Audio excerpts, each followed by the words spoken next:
There's a lot of action in this movie. I'm Sir Dinosaur from Planet X, and now it's time for a movie review.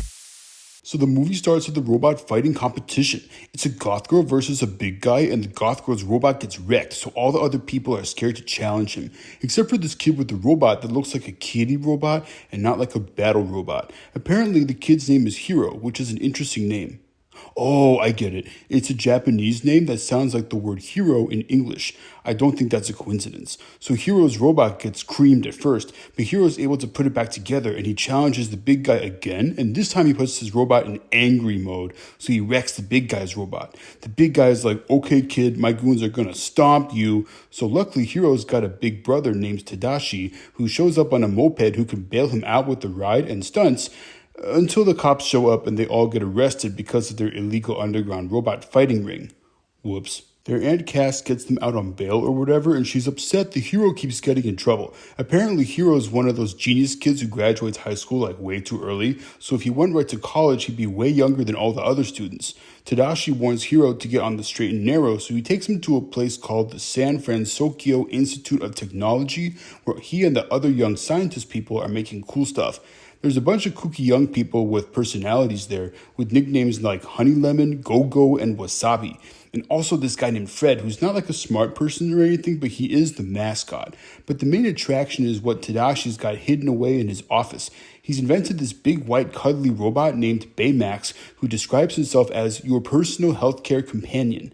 Tadashi just put duct tape on Hiro's arm and made the skin red so Baymax can spot that when he scans Hiro and help him out. Baymax seems like a nice robot, and since he's in cuddly form, he can expand and retract, so storage is in compact form.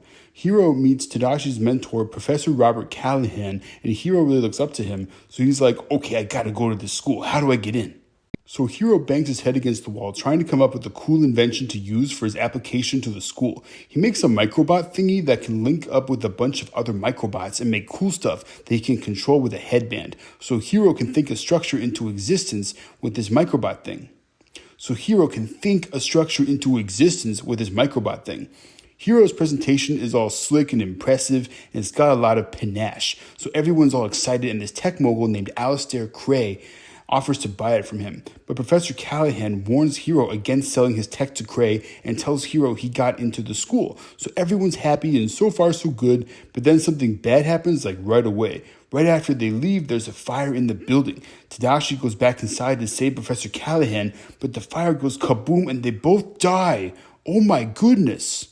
Now Hiro's brother and to-be mentor are dead, and there's a funeral and everyone is really sad. Dang.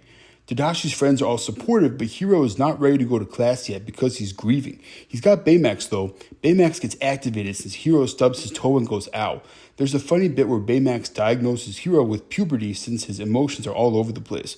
Also, it turns out that one of Hiro's microbots survived the fire. Baymax wants to follow where it's trying to go, so Baymax just goes outside and is like walking around oblivious without a chaperone, and everyone gets all freaked out. So now Hiro's gotta chase Baymax all over town. They go with the microbot to an abandoned warehouse, only to find that maybe it's not so abandoned. Looks like there's something in there. It's a zillion microbots. They're being churned out factory style by a guy in a kabuki mask named Yokai, and they go after Hiro and Baymax like right away. Once they get out of there, Hiro tries to go to the cops, but that ends up being a waste of time. So Hiro goes home. He hides Baymax from Aunt Cass, and Hiro has to explain to Baymax that Tadashi is dead, so Baymax goes all out to comfort him. That's nice. Hiro talks Baymax into learning martial arts moves and accepting armor and weapons upgrades with the rationale that Hiro's healthcare involves protecting him from enemies. This seems like a sketchy loophole to me. I get that sometimes the best defense is a good offense and all, but this is stretching it a lot, you know? They track the microbots down to the docks where they find the kabuki masked dude Yokai is like a microbot supervillain. Uh-oh. Yokai chases them all over town, so Go-Go takes over driving for Wasabi and activates like fast and furious driving skills to get them out of there, until they run out of road and go headfirst into the water. Whoops. But luckily, Baymax can get them out of there and serve as a life raft. So they regroup and Hiro decides, okay, I gotta upgrade everybody so we're all superheroes. Turns out Fred is rich, so that helps with the new initiative. So they all become superheroes, and Baymax gets like rocket boosters so he can fly around, and that's cool. Baymax can tell that Hiro is feeling better, so he asks Hiro if he should turn off, which is a surprise to him. Baymax learns that there's something on an island in the distance, so he brings Hero and the Super Friends there. At first, they think someone's there and they freak out, but it's just a pigeon. They find a busted testing lab that belonged to Alistair Cray and a video that shows footage of an accident with a teleportation machine that caused a big kaboom. Yokai shows up, fights them, and turns out it's Professor Callahan. He's not dead, he's evil. Oh no! Hero has Baymax attack Callahan, but the Super Friends stop Baymax from killing him. Everybody is upset with Hero now, and Hero goes rogue on his revenge quest. Not great. Baymax shows Hero a video of Tadashi activating Baymax. It takes him a bunch of tests to figure out how to get Baymax to work the way he wants him to.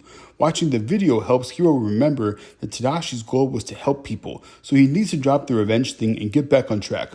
The Super Friends find them and they see more of the video from the island. Turns out, Callahan was part of Alistair Cray's teleportation experiment. He was mad that it wasn't ready, and his daughter was the test pilot who got lost in the portal. So Callahan is trying to get revenge on Alistair Cray for getting his daughter lost in the portal. He attacks Cray at an event using the microbots and traps him like right away.